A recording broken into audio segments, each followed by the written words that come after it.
Assalamualaikum warahmatullahi wabarakatuh. Nama saya Dila Safitri Saragi, NIM 21020508, kelas B. Saya ingin menerangkan tentang transportasi membran sel.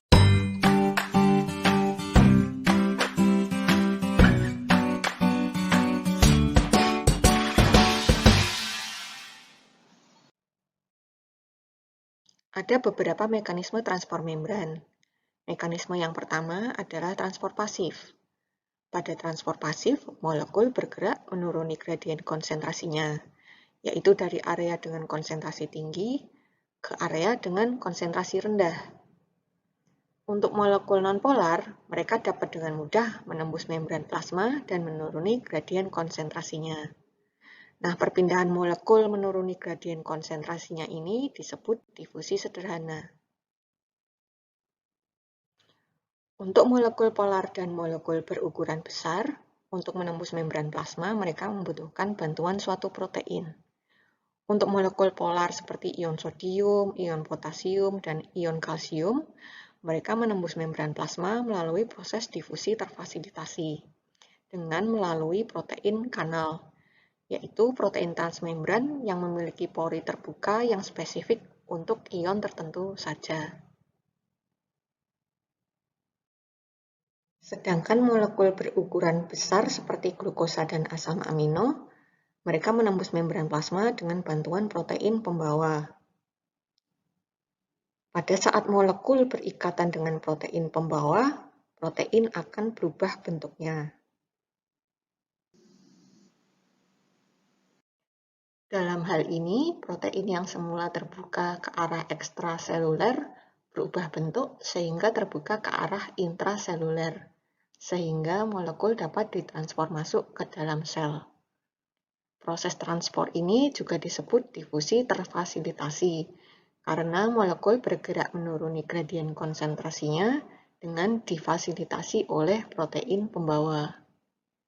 Karena bila suatu sel membutuhkan molekul ekstraseluler yang ternyata konsentrasinya lebih rendah di luar dibandingkan di dalam sel. Nah, dalam hal ini molekul akan ditransfer melalui proses transport aktif. Karena molekul berpindah melawan gradien konsentrasinya, yaitu dari area dengan konsentrasi rendah ke konsentrasi tinggi, maka dibutuhkan energi dalam prosesnya. Salah satu sumber energi yang digunakan untuk melakukan transport aktif adalah ATP.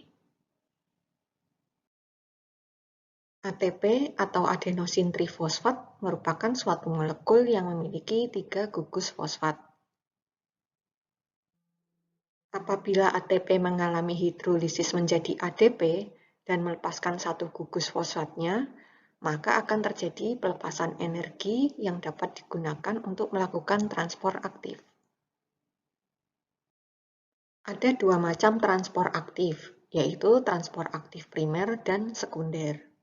Pada transport aktif primer, sumber energi yang digunakan adalah ATP. Contoh transport aktif primer yang cukup populer adalah pompa natrium kalium. Pompa natrium kalium mentransfer ion natrium dan ion kalium melawan gradien konsentrasi masing-masing, yaitu ion natrium akan menuju keluar sel, sedangkan ion kalium akan masuk ke dalam sel. Pada pompa natrium kalium, 3 ion natrium dari dalam sel akan berikatan dengan pompa natrium kalium yang kemudian diikuti dengan hidrolisis ATP.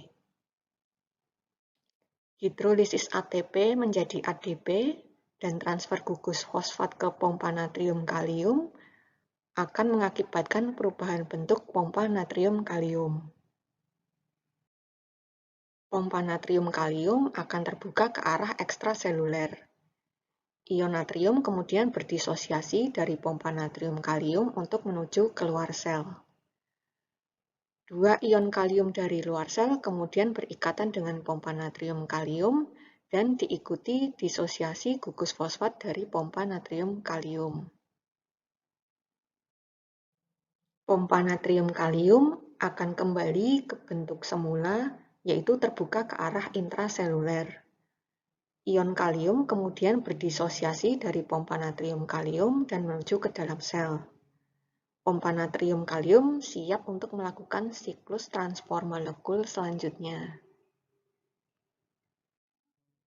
Transport aktif yang kedua adalah transport aktif sekunder. Pada transport aktif sekunder, sumber energi yang digunakan berasal dari perpindahan molekul lain yang menuruni gradien konsentrasinya. Pada contoh pertama, energi yang berasal dari perpindahan ion Na menuruni gradien konsentrasinya akan dijadikan sebagai sumber energi untuk mentransport glukosa melawan gradien konsentrasinya. Ikatan ion Na dan glukosa dengan protein pembawa akan mengubah protein pembawa sehingga membuka ke arah intraseluler. Ion Na dan glukosa kemudian berdisosiasi dari protein pembawa untuk menuju ke intraseluler. Nah, proses transport aktif ini juga disebut symport karena molekul yang ditransport berpindah ke arah yang sama. Pada contoh yang kedua, perpindahan ion Na menuruni gradien konsentrasinya digunakan untuk mentransport ion Ca melawan gradien konsentrasinya.